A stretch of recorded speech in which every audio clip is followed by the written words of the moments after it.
पुत्र नाम लेके मरा, पुत्र नाम लेके मरा,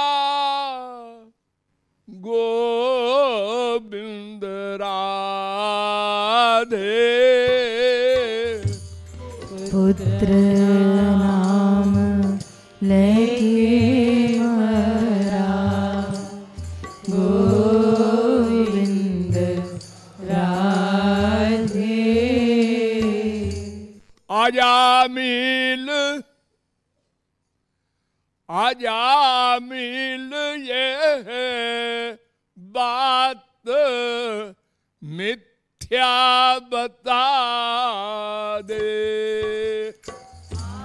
अजामिल यह बात मिथ्या बता दे।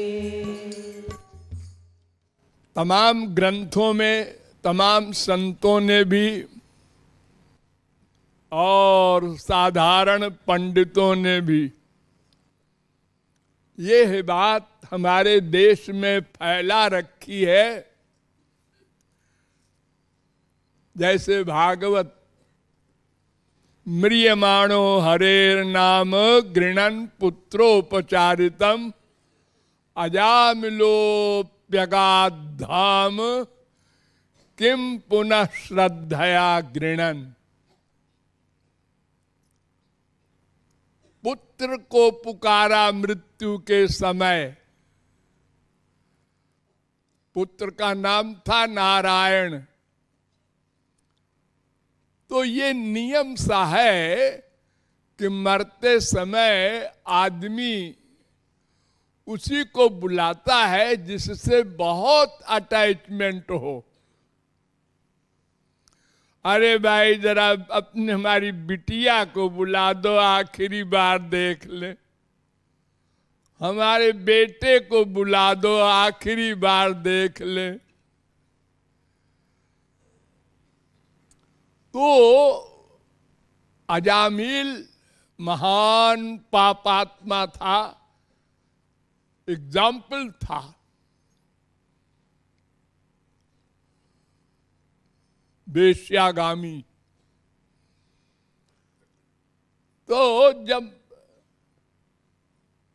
म्रियमाण हुआ तो बेटे को बुलाया। उसका नाम नारायण था। और उस समय यमराज के दूत भी आए और विष्णु के दूत भी आए। दोनों में बहस हुई। भागवत में लिखा है, आप लोग पढ़े होंगे। और बहस के बाद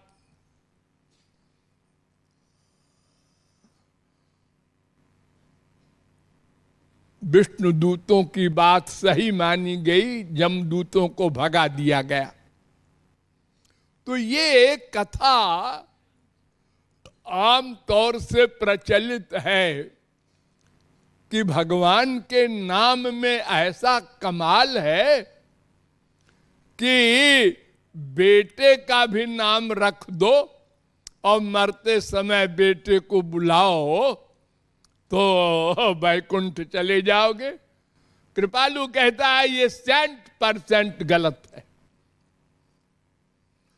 ऐसा हो ही नहीं सकता, त्रिकाल में असंभव। अगर आप लोग कहें सिद्ध कीजिए तो मैं कोई संत महात्मा नहीं हूं। हाँ, जगत गुरु को बुला के मैं ये प्रस्ताव रख सकता हूं कि ये सिद्ध कर दीजिए। धन्यवाद।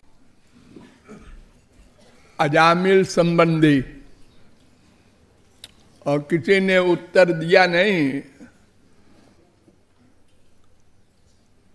और जगत गुरु से हमने कहा था, उन्होंने कहा वहां सिंहासन वगैरह तो है नहीं भाई, हम कैसे आवे, तुम ही बोल देना।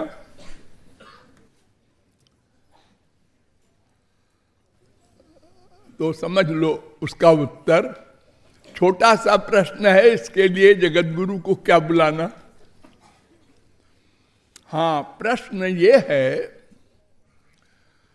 कि लोग इस भ्रम में हैं कि भगवान नाम लेने से अजामिल तर गया, वैकुंठ गया,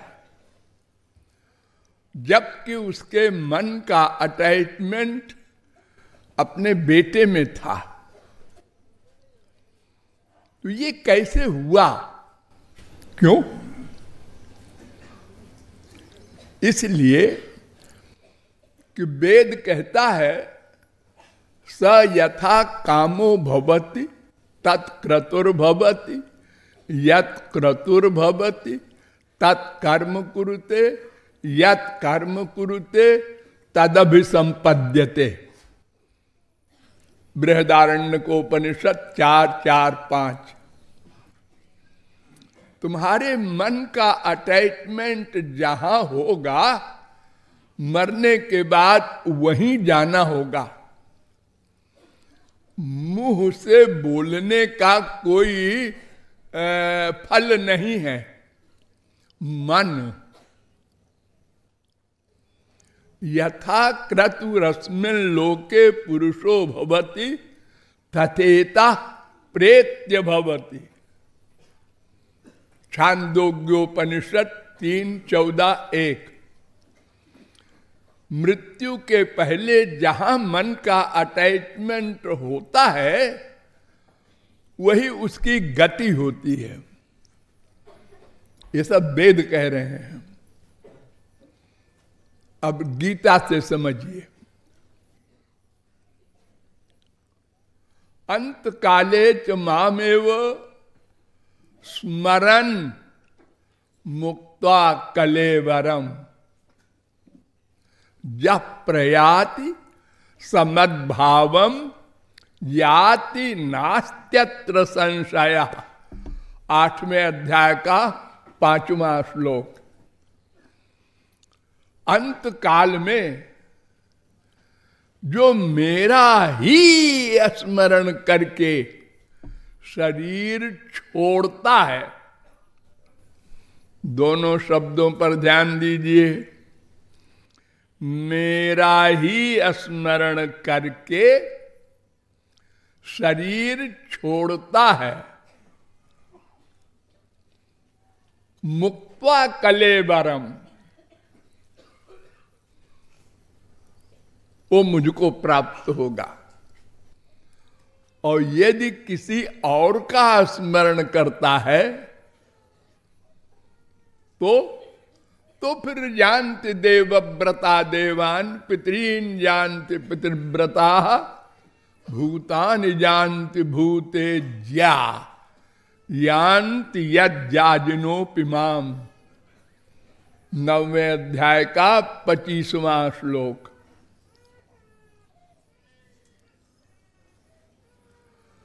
जो देवताओं में मन का अटैचमेंट किए रहेगा, मरने के पहले स्वर्ग जाएगा।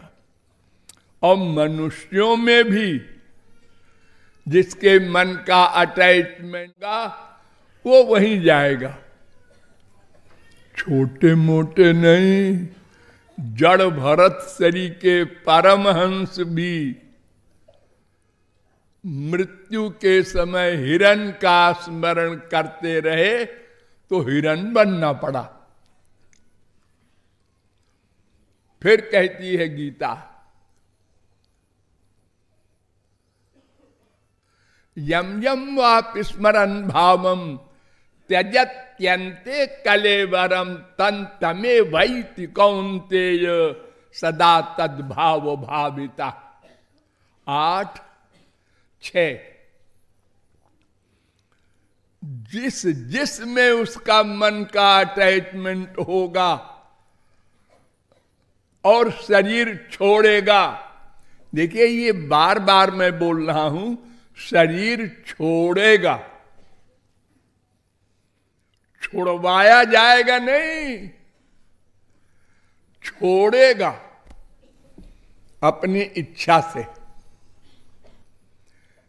तो कौन छोड़ेगा? महापुरुष जो माया से परे हो चुका है, भगवत प्राप्ति कर चुका है, वो शरीर छोड़ता है। और जो माया के अंडर में होता है उसका शरीर यमराज के द्वारा छुड़वाया जाता है जबरदस्ती, चल। अब वो रोता है अपने परिकरों का स्मरण करके, बेटी यहीं रह रही है, बेटा यहीं रह रहा है, बीबी यहीं रह रही है, मुझे अकेले ले जा रहे हो।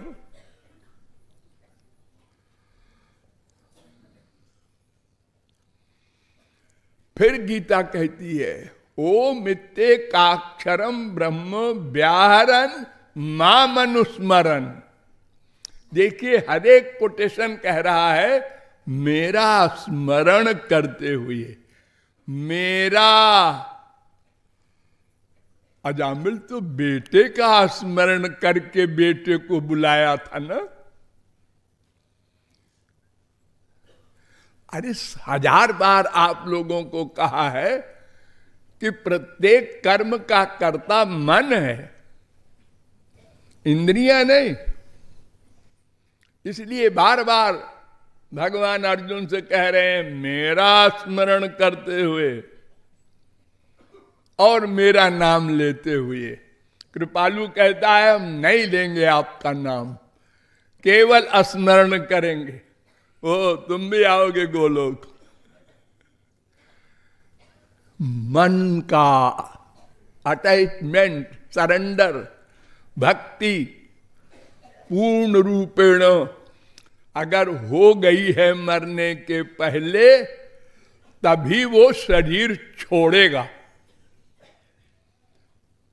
देखिए मैं एक पहले लॉजिक से आपको समझाता हूं। ये मरना जो होता है ये सबसे बड़ा कष्ट होता है, वो समझाया नहीं जा सकता। नंबर 1 का कष्ट मरना, नंबर 2 का पैदा होना। पैदा होते समय भी बहुत कष्ट होता है उस कोमल शरीर के बच्चे को। कोई बच्चे तो बेहोश हो जाते हैं बाहर आते ही, थोड़ी देर में होश में आते हैं। संत लोग भी कहते हैं ना, जन्मत मरत दुसह दुख होई। तो दुख जो होता है उसकी एक लिमिट होती है। बहुत ध्यान से समझो। किसी को एक लठिया मारा, चिल्लाया, दूसरी लठिया मारा, फिर चिल्लाया, तीसरी लठिया मारा, आवाज बंद हो गई, वो गिर गया। फिर एक लठिया दे दिया, वो चुप, शरीर भी नहीं हिल रहा है। मारने वाले ने समझा मर गया, वो चला गया, लेकिन वो मरा नहीं। हो सकता है 5वीं लठिया में मरता। 4 लठिया उसने सह लिया, बेहोश तो हुआ लेकिन मरा नहीं। यानी मरने के कष्ट के पहले वाला कष्ट होता है बेहोश होना। पहले आदमी बेहोश होता है फिर मरता है। यानी दुख की लिमिट का जब टेम्परेचर इतना बढ़ गया कि वो सह नहीं सका, बेहोश हो गया, उसके बाद मरा। तो प्रश्न ये है कि अंत समय है क्या जब कोई स्मरण करेगा? स्मरण तो होश में होता है ना। जब हम बेहोश हो गए तो न संसार का स्मरण करेंगे न भगवान का करेंगे। बेहोश होने के पहले ही तो स्मरण करेंगे। तो बेहोश होने के पहले वाला जो स्मरण है वो मरने के पहले वाला नहीं है।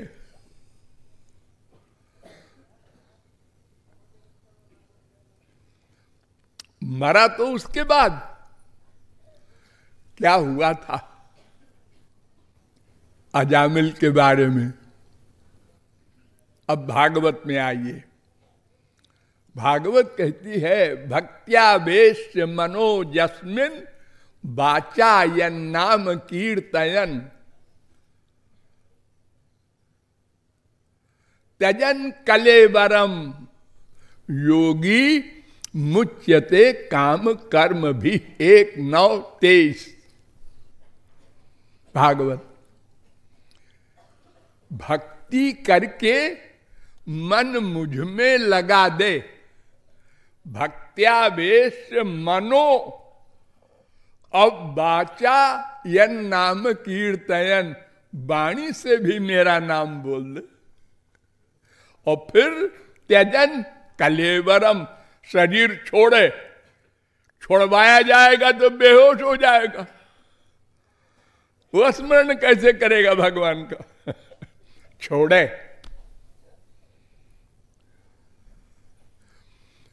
तो ऐसा हुआ था कि अजामिल जब बेहोश हुआ, पुत्र को बुलाया, लेकिन पुत्र को बुलाने के बाद उससे बात नहीं कर सका, उसके पहले बेहोश हो गया। तो उसने क्या देखा कि यमराज के दूत आ गए और कहा चलो मिस्टर, बहुत पाप किए हैं तुमने, माँ बाप बीबी सबका परित्याग करके वेश्यागामी बने हो, नरक तुम्हारा इंतजार कर रहा है। इतने में विष्णु दूत भी आ गए, भगवान के 4 भुजा वाले, वैकुंठ से।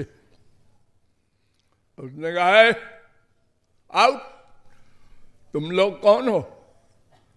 अरे हम यमराज के सर्वेंट हैं। भाग जाओ। इसने नारायण कहा है, हम ले जाएंगे इसको वैकुंठ। उन्होंने कहा इसने पाप किया है। अरे पाप किया है तो नाम तो लिया है।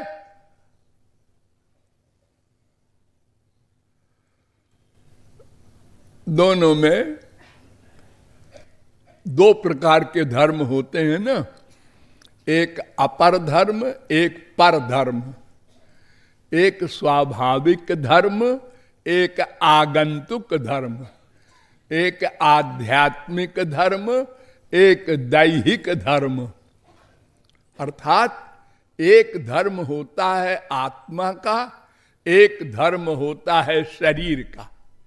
हम 2 हैं ना, बड़ी सीधी सी बात है। तो शरीर के धर्म का लेक्चर तो दे रहे थे यमराज के दूत, पाप पुण्य, और आत्मा के धर्म का लेक्चर दे रहे थे विष्णु दूत। तो फिर ले गए विष्णु दूत। हाँ ले गए होंगे, नहीं यहीं पर ध्यान दो। तम याम्य पाषाण निर्मुच्य विप्रम मृत्योरमी मुचत। 6:2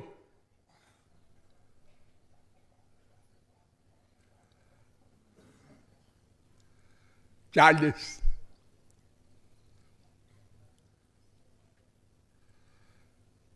हुआ क्या? हुआ ये कि जब भगा दिया जमदूतों को तो वो भी नहीं ले गए, छोड़ गए। यानी मरा नहीं। तो अजामिलोप्यथा कर्ण्य दूतानाम यम कृष्णयो 6:2-24 धर्मम भागवतम शुद्धम त्रैविद्यं च गुणाश्रयम्। होश में आ गया, मरा वरा नहीं। और उसने कहा, और जो विष्णु दूतों ने भागवत धर्म सुनाया था, उस धर्म से ये सीमित धर्म को काटा था, हाँ वो धर्म है बढ़िया,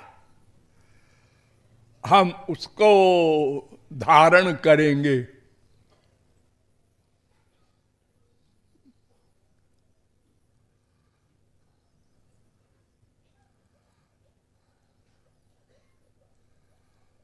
तो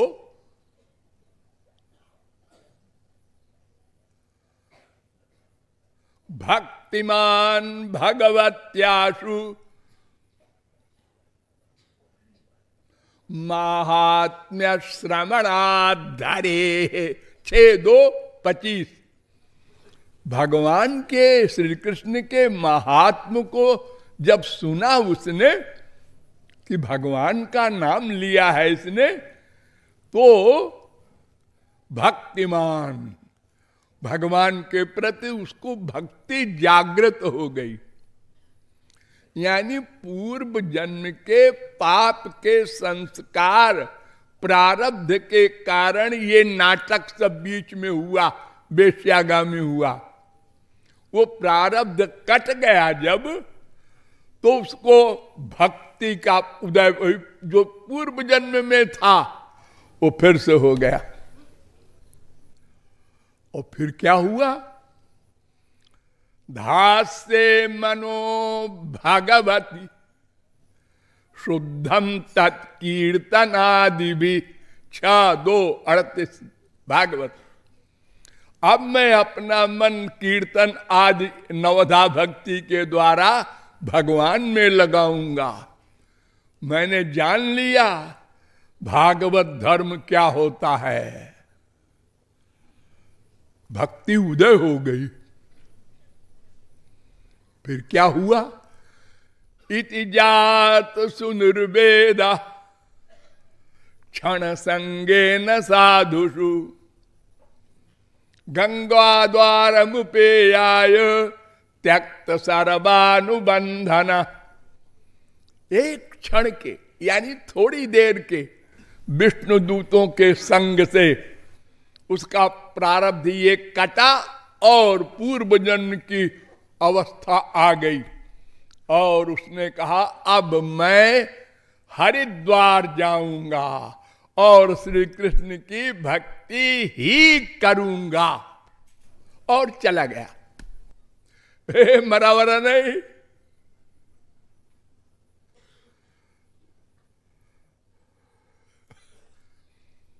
और हरिद्वार में जाकर उसने श्री कृष्ण की भक्ति, ये नवधा भक्ति जो कीर्तनादि भी कह रहा है, उसने किया। और फिर भगवान प्रकट हुए भक्ति के द्वारा। तो हैमम विमान मारुह्य गतो यत्र श्रियः पति 6:2-44 भगवान का स्वर्ण का पुष्पक विमान आया, उस पर बैठकर बैकुंठ गया। तो देखिए वो बैकुंठ कब गया? जब भक्ति करके भगवान का स्मरण करके शरीर छोड़ा। और जब नारायण नाम लिया था उसके बाद तुरंत मरा नहीं। वो लोग ले नहीं गए विष्णु दूत न जमदूत। इसलिए ये अकाट्य फिलॉसफी है। बिना भक्ति के नाम से काम नहीं चलेगा। नाम तो हेल्पर है, गुण हेल्पर है, लीला हेल्पर है, ये सब चीजें सहायक है रूप ध्यान के साथ करने पर। अकेले रूप ध्यान करने पर हम थक जाते हैं, बोर हो जाते हैं, नींद आ जाती है। इसलिए भगवान ने अवतार लिया बार बार और अपना नाम, अपना रूप, अपना गुण, अपनी लीला ये सब प्रकट किया कि ये अनेक प्रकार का सामान दे दें इन बच्चों को, जिससे जल्दी इनका मन का प्यार मुझ में हो जाए। इसलिए यह सिद्धांत न भूले, किसी पंडित या बाबा के बहकावे में ना आवे। भक्ति करने की जरूरत नहीं है। जब मरने लगेंगे तो बेटे बेटी का सबका नाम रख दो, राधा कृष्ण गोविंद गोपाल, और उनको बुलाएंगे और गोलोक चले जाएंगे। भगवान को बेवकूफ बना देंगे। ये नहीं चलेगा। धन्यवाद।